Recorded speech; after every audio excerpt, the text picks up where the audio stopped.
Peter, welcome, my friend. How are you? I'm good. Thank you for having me. It's a pleasure to be here.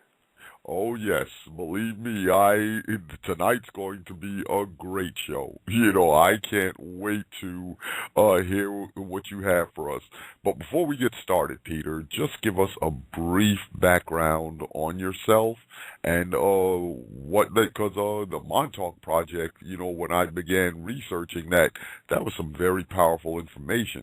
So just give us a brief background on yourself and what led you to the very powerful information that you've given us. Well, I had studied esoteric information in high school, and after graduating high school in California, Northern California, I encountered this group you've heard of as Scientology. Oh And yes. Scientology was very different then than it is now. And anyway, by whatever I was, that was during the revolutionary days of the 60s, early 70s, and I did not like going and getting a regular job in society. I thought that was these people were like lemmings going off a cliff. All my friends were going to college, and I said, this is the wrong way to go. If they're going to be the yin or the yang, I'm going to be the yin, or vice versa. So I was studying esoterics. I was communicating with a man named Edward von Tassel. It was very interesting. He was part of a secret society in San Francisco, and I was looking towards joining that. I was probably going to get a career in computer science at that point, but I ran into Scientology. I got involved in Scientology, and what was remarkable about that for me was that I learned that I was a spirit and that I could leave the body, and I actually had experiences doing that, remarkable experiences. So I gained a spiritual awareness that was completely surprise to me because I was I guess what you call a smart individual, but I was not spiritually aware. I did not grow up in Christianity. I did not grow up with religion because my father had bad experiences as a youth with the Catholic Church, and he didn't expose us to any sort of Christianity, which he considered to be a crock. So we did not grow up with any religion, and I've studied religions, but so anyway, I became spiritually aware in a very practical manner and ended up working for L. Ron Hubbard personally. And that was after a year in Scientology. And what's important is not whether Scientology is a valid path or whether it's any good or any bad. Is that what it taught me? So much of its doctrine at that time was about mind control. It was teaching you about mind control. People may well say it is mind control, and at this stage of the game, I would agree with them. But back then, you're trying to free the soul, free the spirit. And so that was, it had a lot to do with implants. You studied implants. Some of the theories were far-fetched. Some of them were not far-fetched. But all of them had to do with mental phenomena. And, of course, if you go back to the root of Dianetics, it comes from a Greek word which means sanity. So when you mention the word sanity, it makes people pretty giddy sometimes. So and what it comes down to is what is fundamentally wrong with this universe. Fundamentally wrong with this universe on theologically, existentially, philosophically, and scientifically. So because I was a very existential person even before that and searching out things, I think I had a very different view on everything. So I used those procedures and techniques to get me to where I wanted to go. In 1983, I left that organization because it had had a lot of problems. And I no longer wished to be a part of it. And I came to Long Island with my wife at the time, where I realized when I met Preston Nichols, this is how I got involved in the Montauk Project, but it's important to mention that I had a background in understanding the phenomena of implants, mental gyrations, and stuff that, shrinks just really don't see or perceive. And so anyway, when I discovered Preston Nichols, which was through a business proposition, I met him and I heard all this stuff about Montauk, and I got interested. I wanted to find the whole story. So I got to know Preston, and after 6 months of, knowing him, we decided together to do a book together.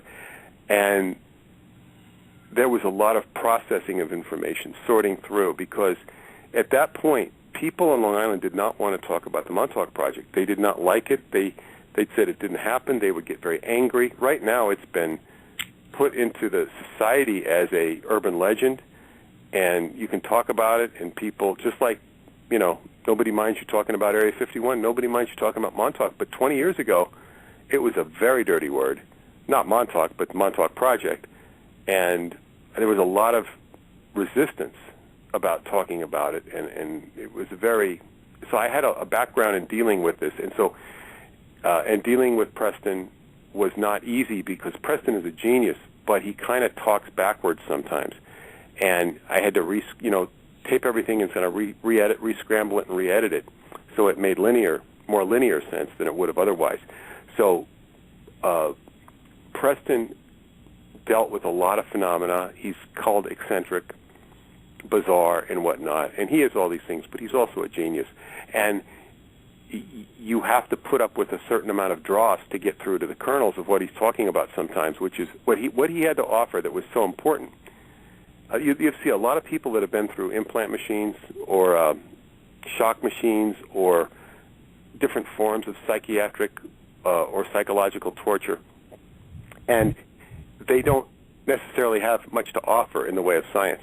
Preston had a plethora of theories and avenues that explored the consciousness of time. And since I published basically his work, the Montauk Project Experiments in Time, which is his story, not mine, the whole scientific world has changed its attitude on time. Totally changed. I mean, even Stephen Hawking has come on board. But as one scientist said to me, anybody who changes his position on time so much begins to not really have a lot of credibility. He's changed it so much. We've never had to change our position on time. We've changed, literally, the way the world looks at time. And we've had a bonus from that book being published. We've had several, I guess what you'd call, satellite issues coming to the forefront, which may or may not be more important than the Montauk Project itself. Who can say? But Dr. David Anderson is one of them, who is a premier time scientist who can actually control time, speed it up and slow it down. And so much controversy is gathered around David's work that he's had to go completely underground right now. He cannot communicate. Prominent people in society have chosen to attack him. Wow. And this is the retardation of humankind. Not all humankind is retarded, and this is perhaps a very good avenue to go into what you mentioned before the show is Noble Drew Ali. Is you want to talk about wisdom that's been suppressed. Retarding of a people, retarding of humanity. I think it revolves very much around the issues of Noble Drew Ali and what he brought forth to the world. And are we here to receive and experience enlightenment, or are we here to choke the patient? Looking at humanity as a patient. And so people do not react kindly to wisdom that they do not have or their superiors do not have. Whereas a wise person is going to say, that's something I don't know. I want to learn it. There's a contingency which will say, that information is not wrong. You're not going to preach it, as much as sort of as happens in the New Testament. We don't like this information. It subverts the ruling authority. We're going to extinguish it. Yes, indeed. And it's a shame that it's like that, but it's to be expected because you know as well as I do, Peter, that we're living in a world where the quote-unquote higher-ups do not want certain information to get out because it's a threat to their rulership, if you will. Okay, but we're living in a day and time now, and I honestly believe this to the depths of my soul, that, with people like yourself, and others like there, Rick Smith and Mark Passio and Jan Irving and many others, this information is coming to the forefront. So when you speak of, prominent people attacking Dr. Anderson, well, of course they're going to attack him because he's bringing forth truth that's a threat to a lot of the fallacy that's been perpetrated out here. So yeah, that's to be expected. And when you speak of Noble Drew Ali, when, you've done extensive research on him, as well, what exactly, what type of knowledge did this man bring forth? Because from what I understand, he was under heavy attack as well, to where he basically had to go underground. So basically, I'm just really beginning to research him. I'm not really well versed in Noble Drew Ali as I should be, but according to your research, what did Noble Drew Ali give to the world, or at least attempt to give to the world, that really led to, the all-out war against him? That led to the what? That led to the all-out attacks against him by the quote, end quote, powers that be. Well, I will tell you how I discovered Noble Drew Ali. It was through one of the books I eventually published, Ong's Hat, the beginning, but before it became a book in hardback or rather trade paperback format. It was an internet phenomena that consisted of a incunabula catalog called the incunabula. Incunabula means it refers to a birthing cradle, like an incubator, or a collection of rare manuscripts. And the incunabula was a collection of rare manuscripts on quantum physics, basically, that indicated there were parallel realities, parallel universes, and it was accompanied by a legend of a place called Ong's Hat in the Pine Barrens of southern New Jersey. And this was an ashram in the 70s, which had been earlier Ong's Hat Rod and Gun Club, which was where the Princeton physicists used to go for vacationing back to the days of John von Neumann, who was the director of the Montauk Project. The Philadelphia experiment, I should say. And so John von Neumann and all these physicists that were just utterly brilliant from Princeton, which is where the Philadelphia experiment was hatched. The Philadelphia experiment being the forerunner of the Montauk Project, and where they made the USS Eldridge disappear to radar, where it flipped out of this continuum, and time teleportation and time experiences, time travel experiences were discovered or came upon. So the Montauk Project was the continuation of that research. Now,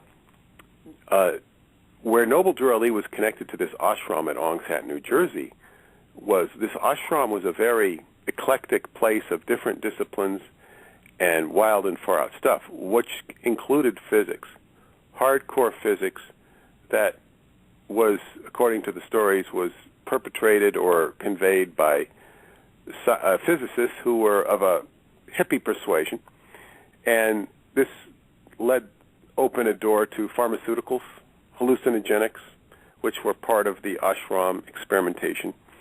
There was also Sufi presence there, so you had a very mysterious Sufi influence, and people connected to the Moorish Science Temple of America. The Moorish Science Temple. Well, not the Moorish Science, just the Moorish Science Temple. And this this was based upon a character called Noble Drew Ali. And I don't really remember at this point if Noble Drew Ali was given much mention there, if at all. But I looked into the Moorish Science Temple and found out that it was historical, went back to a character called Noble Drew Ali. And the first thing I read about it was in a book called Sacred Drift by Peter Lamborn Wilson, who was connected to the Ong's Hat legends. And the name Wilson is very prevalent in my research. Wilson comes up a lot when in all the synchronous threads that I've done. And that was just one more name of Peter Lamborn Wilson.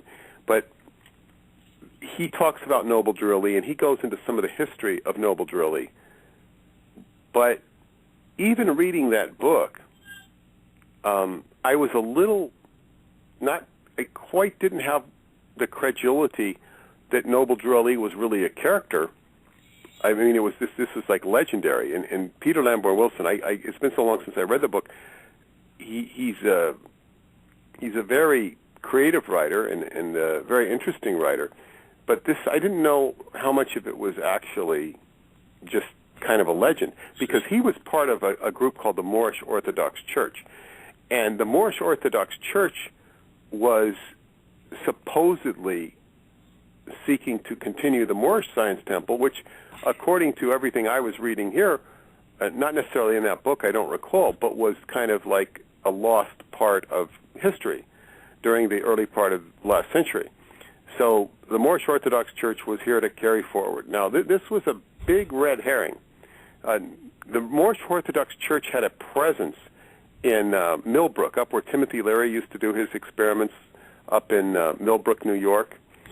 And so it was right across the street or in the same building as the League for Spiritual Discovery, LSD, which Leary had formed. And it was really, the Moorish Orthodox Church was really sort of a CIA front, as far as I could, as far as I understand it. It was not a legitimate successor to the Moorish Science Temple. Now, at that point, I mean, the Moorish Science Temple exists to this day. I have friends who are a part of it. But at that time, I had no idea Moorish Science had any continuation. Now, Moorish Science goes back to the character you mentioned, Noble Drew Ali. Drew Ali his history is somewhat apocryphal, but he was a real character, we know this. And he grew up in North Carolina. His parents, he had Native American blood. He passed away. His parents passed away, and he grew up with an aunt in Newark, New Jersey, who beat him. I suppose we should say he was a person of color. He had dark skin. Mm-hmm. And he had paranormal abilities, and he's a very gifted individual.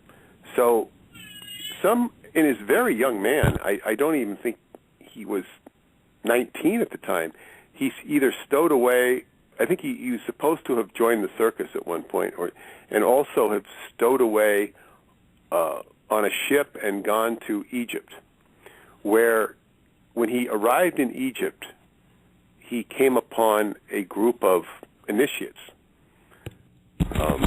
mystery school initiates who were expecting him and greeted him, and they basically gave him a task, which was they blindfolded him and took him into the Great Pyramid. I believe they took him to the King's Chamber, and they said, okay, here you are, now find your way out. Now, the initiate doesn't necessarily make it. Now, keep in mind, when you're going over to Egypt, you're not dealing with all the, child labor laws and issues of safety and protocols that we have built into our society in America. It's, it's kind of a no man's land in some respects in Egypt.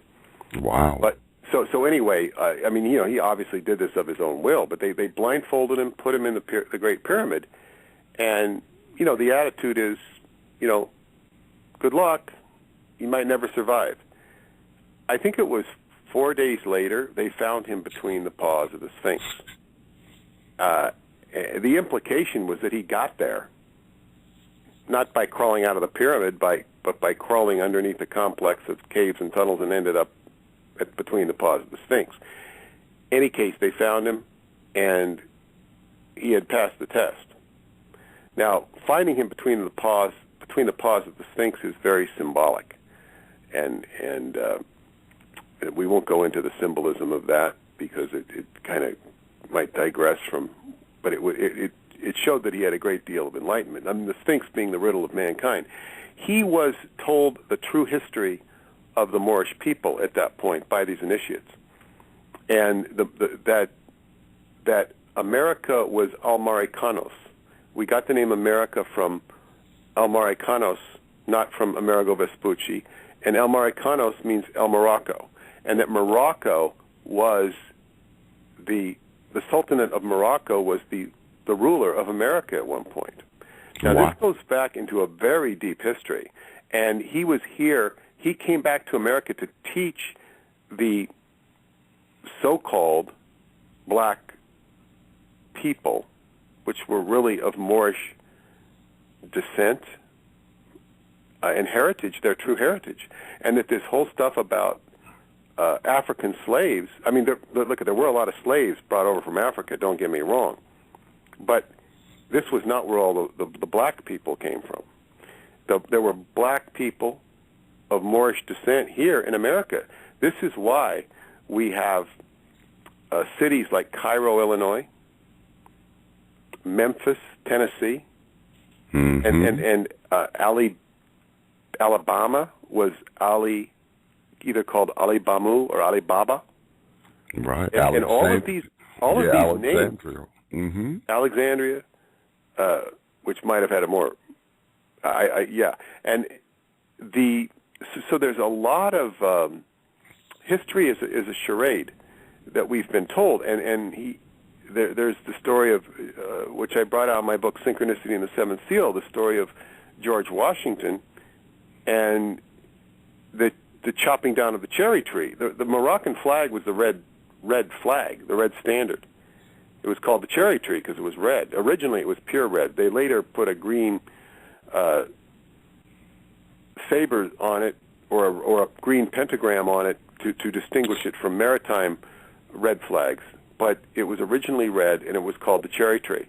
So George Washington chopping down the cherry tree referred to the fact that the first treaty with the United States of America was with Morocco, and part of that arrangement between their diplomacies was that Morocco had sued America during the Revolutionary War because they were enslaving their people. The Sultan was so they sued America, and America did not respond. So Morocco started taking hostage American ships hostage, and this resulted in a diplomatic squabble, which eventually was settled with the first peace treaty of the United States of America. And part of that settlement was that Moorish citizens, going back years, hundreds of years in some cases, should be released. And all they needed to do was go to the president, go to the White House and say, I am a free Moorish national. Let me go, and they would be freed from bondage. The problem with George Washington is not that he didn't recognize it, was that he didn't announce it. He didn't make it known. He obscured the fact, even from his own slaves. He didn't tell them, we made a deal with the Moroccans and you can go if you're a Moorish national. And so this is George Washington chopping down the cherry tree. And this is a part of history that we're not allowed to know. And Noble Drew Ali was here to teach people this. And he was actually empowered to teach Moorish science by Woodrow Wilson. There's the name Wilson coming up again. Woodrow Wilson, he allowed him, thinking that nothing would become of Noble Drew Ali's movement. And Noble Drew Ali took the so-called black community by storm, because he had a background in circus, he'd make these posters, and they would, play songs at these revivals like Muslims That Old Time Religion, instead of Give Me That Old Time Religion, Muslims That Old Time Religion. And he was the first Muslim prophet in America. And he is the forerunner of the Black Muslim movement. It was not called Black Muslim at that time. And Noble Drew Ali, and I researched this and found out, who was behind the denigration of Noble Drew Ali, because he had a lot of resistance. He was scaring the living daylights out of the then J. Edgar Hoover fledgling FBI, and they were monitoring him closely, but they were as frightened of him as they were frightened of riots that were breaking out in northern cities like Chicago and Detroit, where the black communities, Noble Drew Ali was pretty much based in Chicago, but where the black communities had enough, and they were revolting against the discrimination that had taken place. So he was a very powerful character, and he was a character of peace as well. He believed in following the Constitution, and he had a great demeanor about him and a very charismatic presence, and he was said to manifest healing and miracles. But what happened in the 20s was the Freemasons created a radio show. It was the first the only things that were nationally syndicated at that time were football games. I don't think, there were big college games. Red Grange, the days of Red Grange, I don't think they were even doing baseball nationally syndicated at that point. But it was football. The first nationally syndicated series program was Amos and Andy, spoof on these bumbling black people.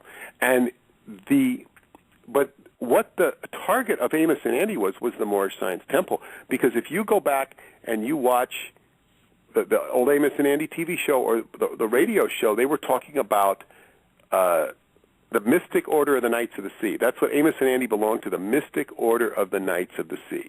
And the head of the congregation was Kingfish. Pretty much anybody that remembers those shows will remember Kingfish, a highly comical character, and they had the holy mackerel and the congregation of sardines. The congregation were called Sardines. And people, of course, think this is just some absurd lampooning of a ridiculous black man. It was much more than that, and it was high-level 32nd degree Masons that were doing this spoof, and they did a very good job of creating a ridiculous character. In one of the episodes, they have Stargazer Noble, or they have called him Drew. I think they call him Drew Bendo or Ali Bendo. Ali Bendo, they call him, and he's a stargazer who's thrown in jail for fortune telling. And this is shortly before, or shortly after, I don't remember which, Noble Drew Ali was put in jail. They really didn't have anything to charge him with. They did release him. There's much more. Well, according to rumors, he was beaten by the police, but that does not stand up to at least what Elihu Pleasant Bay told me, who knew one of Noble Drew Ali's wives, and he had multiple wives, being a Muslim, and he said that he was not beaten. He left. He was. I think he was supposed to go under some sort of court procedure, but because there was a lot of scandal around, people had stolen things from him and whatnot, and there was a lot of legal stuff. But he basically left his body because he said the burden on the Moorish people was too great. So he exited.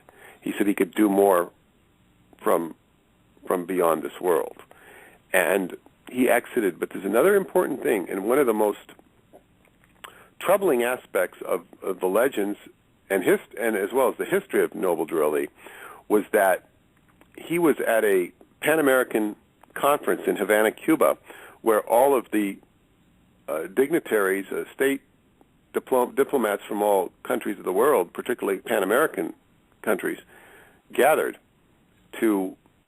and he was shown a mandate, which basically showed that the America was the rightful possession of the Moors. And this mandate was so powerful, and I believe it was showed to him by the Secretary of State, or the Secretary of State of America saw it.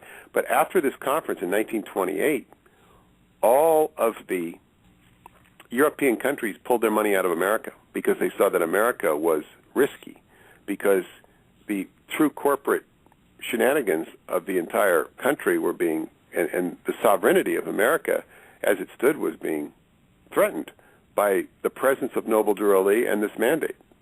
Now, we've never been able to turn up this mandate, but what we do know is that after that conference, there was a stock market crash because of this, and then the entire country was reorganized and reincorporated. And you had all this FDR coming along in the 1932, and the Admiralty Court superseding the regular United States Constitutional Court, and the taken off of the gold standard. So there was all this in United States of America becoming a corporation, and all these sort of sleight of hand legal manipulations, which is not my expertise, but you can study them, and they certainly exist. And this was all as a result of the presence of Noble Drew Ali in this world. And then what happened, when he left, there was a whole just horrible, horrible infighting with the Moorish Science Temple, and it was essentially destroyed. What you had was a man emerging out of this who was a very dubious man, with a big FBI file as well, Wallace Farad, or Wally Fard, as he was known. He was Polynesian-looking. He was from Hawaii, and he was the successor. But was he the rightful successor of Noble Drew Ali? No. He was the effective successor, and he had a lot of problems. He was supposedly involved with the ashram at Aungshat, or the land that they eventually got. That was rumor. But he was succeeded by Elijah Muhammad, who everybody's familiar with, and that began the Black Muslim movement. The Black Muslim movement, while they do acknowledge Noble Drew Ali as an earlier forerunner, it is not the Moorish Science Temple. The Moorish Science Temple still exists. They have chapters in different cities like Baltimore, up in Harlem here in New York, Chicago, and many other cities. They are not necessarily the only representation of Moors, but there are certainly the Moorish Science Temples. Most of my Moorish friends do not belong to the temple. They don't necessarily see eye to eye with it, but it is the Moorish movement which is important. The mandate, which we can't get our hands on, which is probably somewhere in the Vatican. It goes back to the capitulation of Granada between the Moors in 1492, the expulsion of the Jews on March 31st, 1492, and the next day, April 1st, 1492, which is effectively the first April Fool's Day. And what happens is, after the Jews have been expelled legally, they tell the Moors, you can go back to Morocco. This is in Spain, after the Spanish at Santa Fe and Granada have conquered the Moorish army by starving them out. The Catholics hated the Moors, and they said, you can go back to Morocco. We have ships waiting for you. The Moors did not believe them. When they sent people out to look, well, they were indeed ships, so the Moors went on their way to the ships, and they burned the ships on their way to the ships, and they burned their homes while they left their homes, and that was like April Fool's, ha, ha, ha. That was the first April Fool's Day, wow, according to Moorish legend. So this is, and there was supposedly a capitulation between the Moors of Granada, whereby they ceded the new continent, as it was called, and it was called in the papers, if you look at, that isn't, Ferdinand and Isabella gave Columbus, it does not say Asia, it does not say India, it calls it the new continent. And he goes to explore the new continent. And they essentially had some sort of right or lease on this land, and this would be buried somewhere in Vatican archives. And Columbus is basically going there to set up the triangular trade route, the forerunner of the triangular trade route, and to enslave the Moorish nation. And the rest is history, and this is why you have all this ridiculousness that Columbus was the discoverer of America.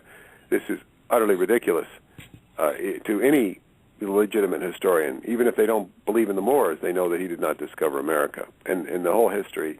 So that's my overview of Noble Drew Ali in a nutshell. And there's a big biography, which actually Rick Smith got through me, that was sort of the life work of Elihu Pleasant Bay, who knew Noble Drew Ali's wife, and he did a vast, extensive work of the Moorish science history and Noble Drew Ali.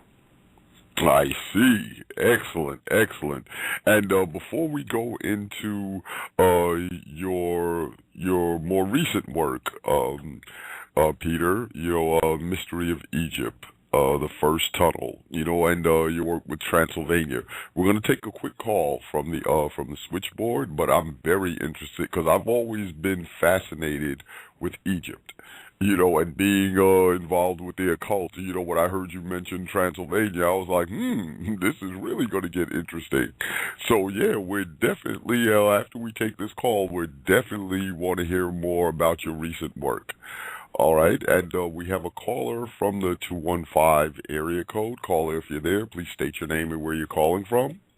Yeah, how you doing? My name is Mo. I'm calling from Philly. Hi. Greetings. How are you? Hi, how you doing? I got a quick question. What's the difference between the Seven Circle Quran and the Aquarian Gospel? Because they both seem to tell the same exact story. What's your opinion of it? Well, the Circle 7 Quran is a book that Noble Drew Ali presented.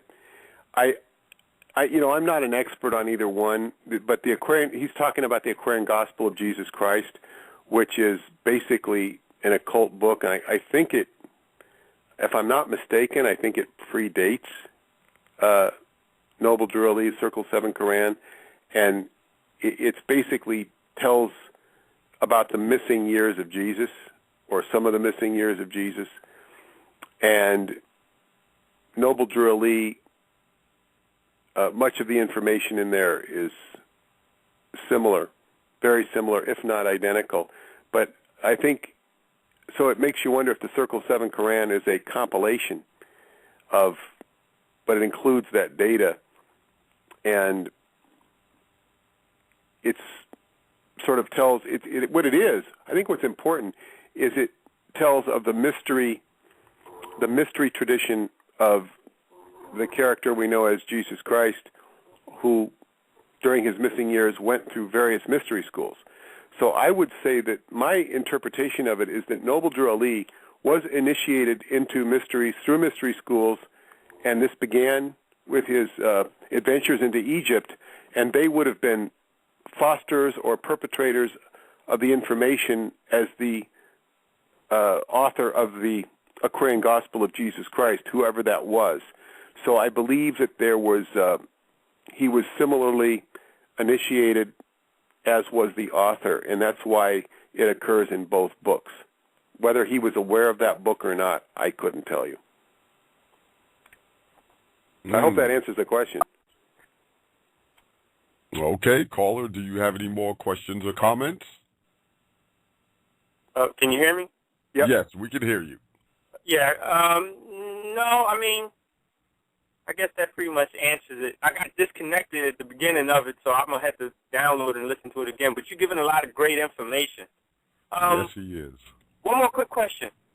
Certainly. When the Moors left Spain, was it Moors or was it Hebrew Israelites or black Jews at the time leaving Spain when you were talking? Oh, it was, well, first, the Jews were expelled on the 31st of March. They were officially expelled by decree. The Moors were not officially expelled. They were effectively expelled and effectively humiliated without it being, publicized or waved in everybody's face. The Jews were a convenient scapegoat, because you got to remember, and even to this day in Europe, there is great enmity towards the Jews by the predominantly Christian faith of the Europeans. I mean, the hatred is almost incidental. There's a great deal of bigotry against Jews, which is just inbred into the thinking patterns of the religious people in Europe. It's not the same in America. People might have attitudes about Jews here, but if they're whatever, but it's not the same. It's not the same. So I know that during the Inquisition, they forced Jews to convert to Christianity, and the same with Moors. It was wise to convert to Christianity just to become like a Trojan horse, so that you didn't appear threatening. Some of the Jewish people would do their rituals in secret. So I imagine there were black Jews. We don't hear too much. I know the Huguenots were basically a collection of people who were of a secret faith, and they posed as Christians. And I know that there were Moors involved with those, and there probably were Jews too. And they formed the first, before St. Augustine was a Huguenot community, down where St. Augustine, Florida, which is recognized as the first city in North America, European city. It's not really, but St. Augustine was there to wipe out the Huguenots, who were recognized as Protestants, but they were Protestants only to hide the fact that they were more of what you were alluding to, Jewish Moorish persuasions. Interesting. Very. Yeah, thank you, caller, for calling in. Excellent questions. Thank you so much. Thank you. Peace and blessings to you. Now, Peter, let's turn our attention to your more recent work. Okay, The Mystery of Egypt, that you wrote with Radu Sinamar. And I've always been fascinated with ancient Egypt or ancient Kemet. Okay, I haven't had a chance, unfortunately, to visit there yet, but I'm working on it. Please, let's talk more about the Mystery of Egypt and your work with Transylvania. Okay, well, this is it's interesting to tie it to the Noble Drew Ali, because it's not easy to correlate the Noble Drew Ali work that I've done with all the Transylvania stuff, although there are some correspondences. But The Mystery of Egypt is not actually written by me. It's written by Radu Sinamar. It's the third book in a series which includes Transylvania Sunrise, the first book, Transylvania Moonrise, the second book, and Mystery of Egypt, which is the third book, Mystery of Egypt, the First Tunnel. And the cover of the Mystery of Egypt has the Sphinx of Egypt with also the Romanian Sphinx. And in between the two is a current or vortex on the cover, and showing a connection between the two sphinxes. And most people are only learning or are not aware of the Romanian Sphinx, which I've been to twice and will be returning this summer for August 12th. If anybody, there's still some openings with it. JonetteCrowley.com, JONETTE Crowley, CROWLEY.com. I'm going to be accompanying her on a tour that she's sponsoring and doing. I will be a guest of hers from about the 9th of August to about the 19th, 20th. I'm not sure the exact dates, but you can go there. It would be nice to have a Moorish brother on that trip. But anyway, this Sphinx is in the Bucegi Mountains of Romania, which are close to the border of Transylvania, and they are above the tree line. The Sphinx is above the tree line, and it's in an area where the glaciers did not invade for the Ice Age. It was kept. So this Sphinx is said to be some 50,000 years old at least, and as well as the chamber beneath it. Now, the chamber was discovered, and is the subject of the book Transylvania Sunrise, through ground-penetrating radar from satellites at the Pentagon, and the whole book is about the opening of this chamber and all the political intrigue and infighting that takes place between the Italian Freemasons who are spearheading it, the Romanian occult department, Department Zero, which is headed by the main character in the story, Caesar Brad, who was tutored by a Dr. Zen of Red China, who was their paranormal psychologist, who set up the Department Zero, their secret occult department, and brought Caesar Brad to the front. So he's the head of Romanian Department Zero, and then the Italian Freemasons are trying to get in there, and what eventually happens through a lot of covert manipulation between the two, all these secret forces, is that the Romanians and the Americans form a very strong alliance. And you see this in the newspapers. The Romanian-American alliance becomes incredibly strong. Romania becomes a part of NATO.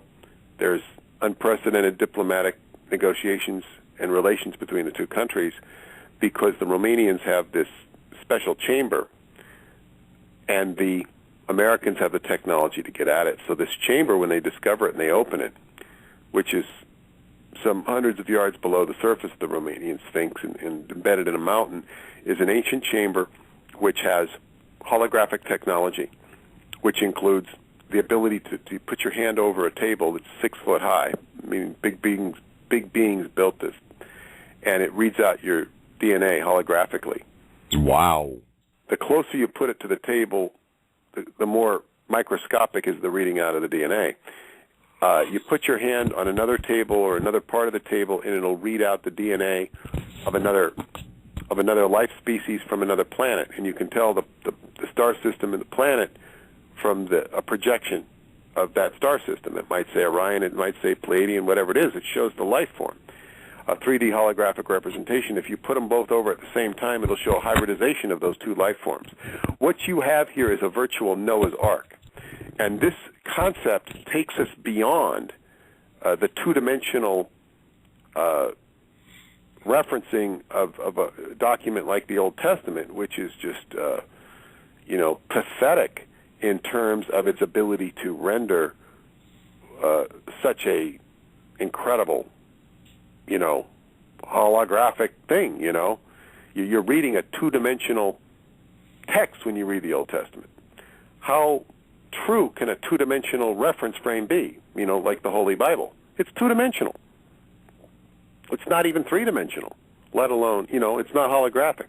So here you have a document or a level of truth or a potential level of truth being, jumping us up and saying, wow, this whole concept of Noah's Ark, it's not like a bunch of animals 2 by 2 copulating with each other. That's ridiculous. It makes no sense. Of course, it does make sense as an analogy. And the whole history of Noah's Ark, by the way, goes back into Egypt. That is a watered-down rendition of Egyptian history, the flood of the Nile. But anyway, Noah's Ark is a good metaphor for, and this holographic stuff is even a better metaphor. What is all the potential of DNA? If there was a character such as they describe God in the Old Testament, he's much more able to create this phenomena than say an ark with a bunch of animals in it that are going to repopulate the earth. So, but here you have this whole DNA scientific readouts. Who made this stuff? Who's coming up with this concept? So anyway, there is also a part of that chamber which is called the projection hall. And the projection hall is a bioresonant chamber that shows the history of the world up to about 500 AD. They don't know why it doesn't go beyond 500 AD. and this information is coming after 3 to 6 weeks of exploration of the chamber. That's about where that book was written from. They've explored it for like some 9 years since. Now, that chamber, what I said, the history of the Earth is bioresonant, meaning if you looked at it, you'd see a different history than I would. And if I looked at it, I'd see a different history than the lady down the street. We'd all look at it through our own bioresonant interface. Mm-hmm. So, we might see some vast similarities, but you might look more at where your ancestors came from, reference framed or religious background. I might look through mine. A Japanese person might look totally through different lenses. So we'd all look through different things to see history of the world but it was a very fast summary history. Now, the bioresonant device is very important. Now, these three, in the back of this projection hall are 3 tunnels. And the 3 tunnels lead to 3 different places. One goes to Tibet, one goes to Egypt, beneath the Giza Plateau, and one goes into the inner earth. And one of these tunnels, called the first tunnel, is the one that goes to Egypt, and that becomes the subject of the 3rd book in the series, Mystery of Egypt. And it's very important at this point to add that the 2nd book, Transylvanian Moonrise, reveals more information, because the author of the book, Radu Sidamar, who had a chance to visit the chamber and actually report on it and see the history of the world in a summated form, he writes that in the 1st book, and when he discovers the chamber and talks about it for a chapter and makes some diagrams of it, the book ends. And then the 2nd book begins with a lot of corroboration in the Romanian press of the story, which actually did appear in the Romanian press. And then it occurs with Radu being sought out by a mysterious Tibetan Lama, the interface with who is a man named Eleanor, being a male name in Romanian. It's a pseudonym. And Eleanor is the go-between. So he goes to Eleanor's house to meet the Tibetan Lama, and Eleanor is an alchemist who is part of a tradition where you can live hundreds of years through ancient alchemy. And he, I guess, is 60 years old, but he looks like he's 27. So this is a whole dialogue between the two. What's particularly fascinating about this is I'm supposed to meet Eleanor in the next, 4 or 5 months. Wow. And Radu wanted to meet me from the beginning, but he said it hasn't been time yet. It's not been safe because of all the scrutiny that's put on him by the government when he's in America. He's been in America several times. He said he's been very close to my house. But he didn't visit me because he said it would cause me more scrutiny and problems than I need. So it looks like, as of this time, he said, Eleanor will visit me. And this is going to open up a new horizon of research, because it also opens me to the prospect of perhaps being initiated into this tradition of alchemy. That remains to be seen. It's very coherent if you read the book. It's like he says in several pages what you won't find in other alchemical texts that have been written for thousands of years. So just the live energy in the book that he presents. Now, I would imagine that I will eventually read Radu following this meeting.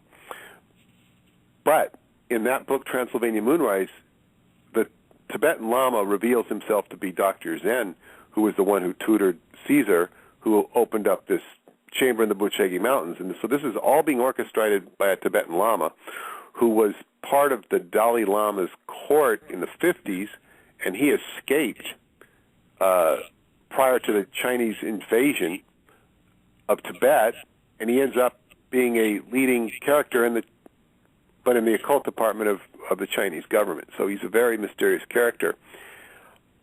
And it's very important when you mention Tibet to realize that the Dalai Lama was never, ever a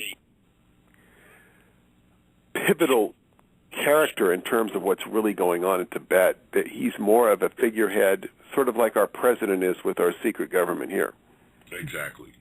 So this character, I wouldn't want anybody to think that I'm implying that this character was ever taking orders from the Dalai Lama or would ever take orders from the Dalai Lama.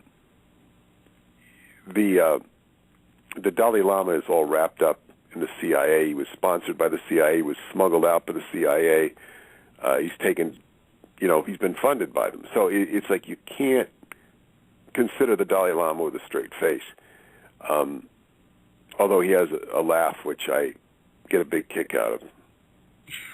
I enjoy his laugh. It sounds rather forced, but I enjoy it.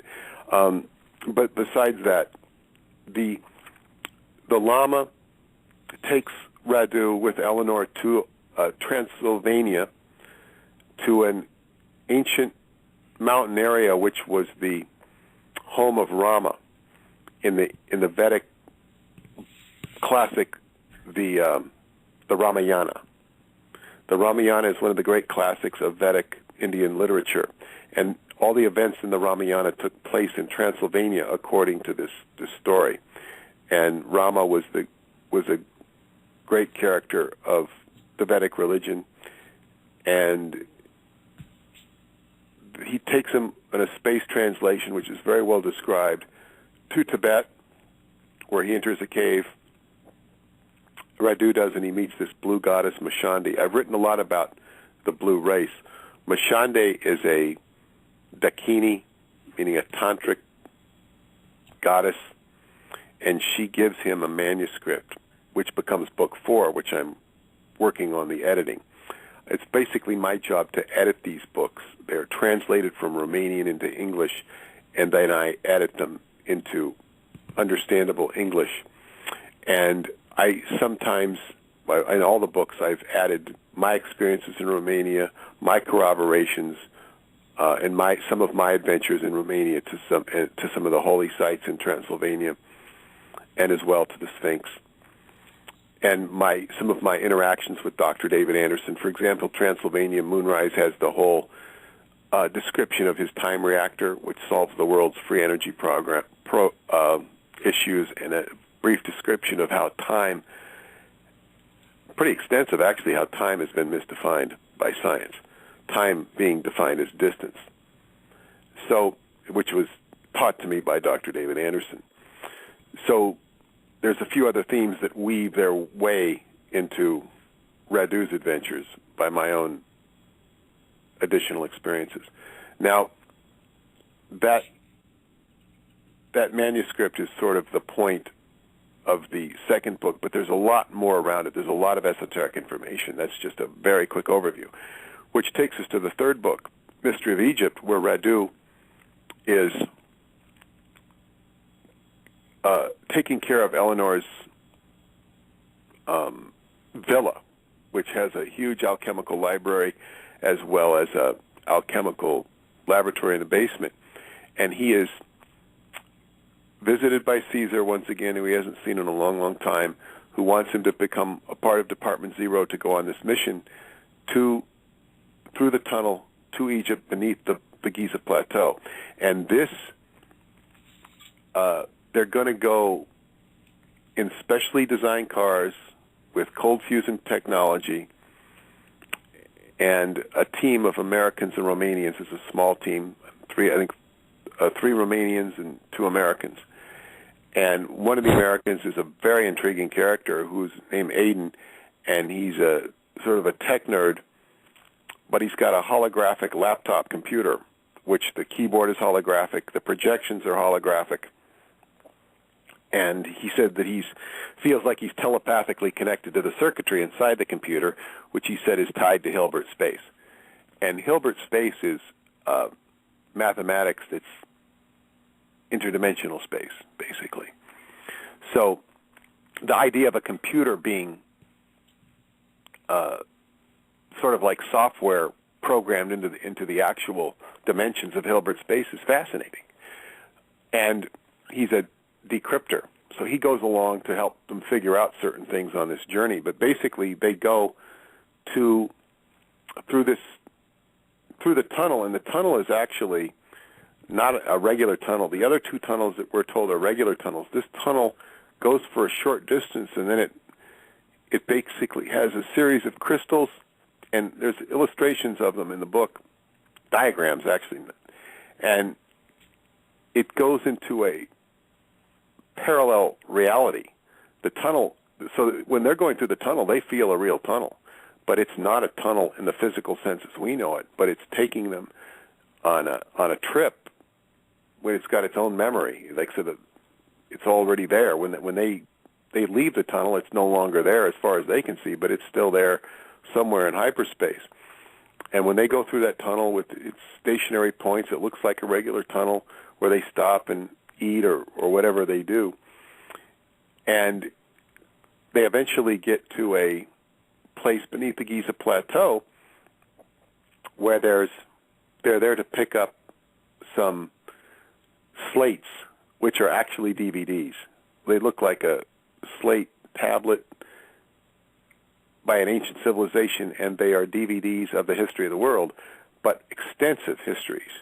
And there are so many DVDs, they can't even take them all on this journey. They're there to gather a bunch, and there's a lot of information on each one. So if they were to bring them back, they'd have to have a whole team of people. They'd have to have a team of people like they did in the book Fahrenheit 451, where you have everybody, each person remembers a novel, because, books have been outlawed, so you have all these people that, somebody can recite all these different books. That's how in the book Fahrenheit 451, literature is kept alive by each person memorizing a book. In the case of this, you'd have to have each person watching one of these slate so-called DVDs and saying, this is what's this history of the world. You'd have to have a whole team of people to figure out the history. There's also a time travel device in the chamber, which becomes a focal point, but it's a consciousness time travel. You time travel in your consciousness, not in a physical modality. And this chamber, they determine with the computer guy that there is a tunnel from the Great Pyramid going in the direction of this chamber, but then it veers off as if they were distracted. There's artifacts of an ancient war that took place. They find a skeleton in there, which is a reptoid skeleton. And the people, they said that the chamber was much older than the pyramid and the Sphinx, but that the people that were in the pyramid and the Sphinx were trying to get to the chamber at some point, but they got thwarted in their attempt. And it's a remarkable journey. It's a remarkable journey, and of course there's a lot of details. That's an overview of the mystery of Egypt, and I've said a mouthful, and if you have any questions about it, that's a synopsis of the 3 books. Wow. I was looking at on the website today, Peter, and I mean, you have a lineup of great literature there. I definitely have to order many of those books. I mean, because when I was looking at the various titles, I was like, wow, which one am I going to order first? I said, oh, what the hell? I'll just order them all, because there's so much information there, my friend. And I mean, we really, need people like yourself, people like Rick, and many others, because, even the information that you brought forth with Noble Drew Ali this evening, that information was not known to many of us, myself included, so it's really, it's really a breath of fresh air, to see that people like yourself are out there doing this type of research, and really bringing people the truth, and, I totally support you. But as we wind down, my friend, please let us know on how we can get our hands on your great literature, your website, and any other information that you may wish to share with us. Well, I would say you can order these books off the website, www.skybooks.usa.com, skybooks.usa.com, and you can also get the books through Amazon. They are in some bookstores. I mean, the bookstore business has gone through a lot of attrition in the last 10 years. So some bookstores have them, some don't. There's not as many bookstores as there used to be. All of these Transylvania books and the beginning Montauk books are in ebook form, which you can get on Kindle, you can get on Nook, and you can get on Apple iTunes. So they're available in ebook format. They're available in hard copy, and it's not that hard to get them, certainly online, either through our website, through Amazon, or through the ebook format. Excellent. I mean, my friend, I'm already planning your next visit, because as I previously stated, you have so much more to share with us, and your good friend, our good friend Rick, he speaks so highly of you, and now I clearly understand why. Because, you really gave us some good information this evening, and you certainly taught me a lot of things, and I certainly look forward to reading your literature and learning a lot more. Thank you so much, my friend. There's one thing I'd like to add, Curtis. Sure, go ahead. Is that what I'm finding now, and I just had 2 Bulgarians with me for 2 weeks, and we went and revisited a lot of my old friends from the original Montauk Project investigation, people who were involved in it, and I took them out to Montauk, and so it revived a lot of these energies, and what the result of that is I realized that 2013 is the big year, not 2012, and 2013 is part of the old Legends of Montauk where some of this time stuff becomes a little more active, but what I realized 2013 represents the integration of the Montauk Project with some of the projects that are occurring in Romania. There will be an integration on some level of the characters in the different books. I don't know to what extent that integration will take place, but it is a slowly evolving story, and it all remains to be seen, but it looks like it's going to get a lot more interesting. I also do a quarterly newsletter. I'm going to be writing a little bit about that theme and the recent adventures with my Bulgarian friends. Quarterly, it's the Montauk Pulse, and you can get it off skybooksusa.com. Subscribe to it, or email us direct at skybooks@yahoo.com if you have any questions. skybooks@yahoo.com.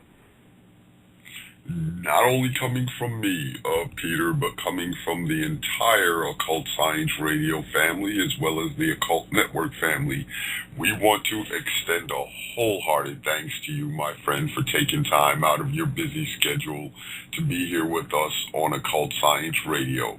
And like I said, my friend, I'm already planning your next visit, or plural visits. Because, from what I'm seeing, we just barely touched the surface here this evening. So I definitely look forward to having you back. And, you're in the New York area, and I'm in the New York area. Yeah, we have to get together and do lunch sometime. And, Yes, I hope you can come to my Qigong class in Brooklyn that I attend. Oh, yes, most definitely. Yeah, I definitely have to touch base with you on that one. I hope so.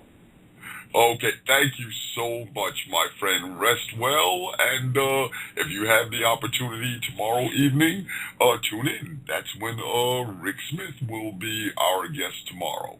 Thank you, Curtis. Thank you, my friend. Be well. Bye-bye. Bye-bye. And we also...